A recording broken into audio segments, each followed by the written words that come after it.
పెరగడమే తప్ప తగ్గడం తెలియని బంగారం వెండి ధరలు దిగొస్తున్నాయి. మరి గోడ కొట్టిన బంతిలా కాకుండా గణనీయంగానే ధరలు తగ్గుతున్నాయి. గోల్డ్ సిల్వర్ ధరలు తగ్గినా ఇప్పటికీ రెండు లోహాలు కొండెక్కి కూర్చున్నాయి.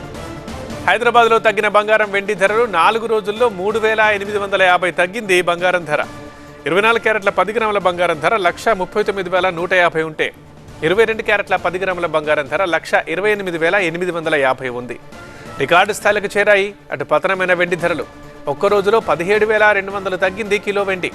హైదరాబాద్లో కిలో వెండి 2,40,800 ఉంటే ఈ ఏడాది 138% పెరిగినట్లుగా గుర్తించాలి. 2025లో 75.5% పెరిగింది బంగారం ధర. స్విచ్ ఎక్కడో వేస్తే బల్బ్ ఇక్కడ వెలుగుతుంది.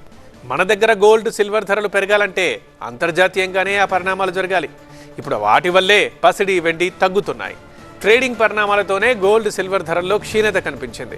ఇన్వెస్టర్లు లాభాలు స్వీకరించడంతో పాటు లాంగ్ పొజిషన్ల నుంచి వెనక్కి తగ్గడంతో ధరలు యూటర్న్ తీసుకున్నాయి. ఏడాది అంతర్జాతీయంగా 66% పెరిగింది బంగారం.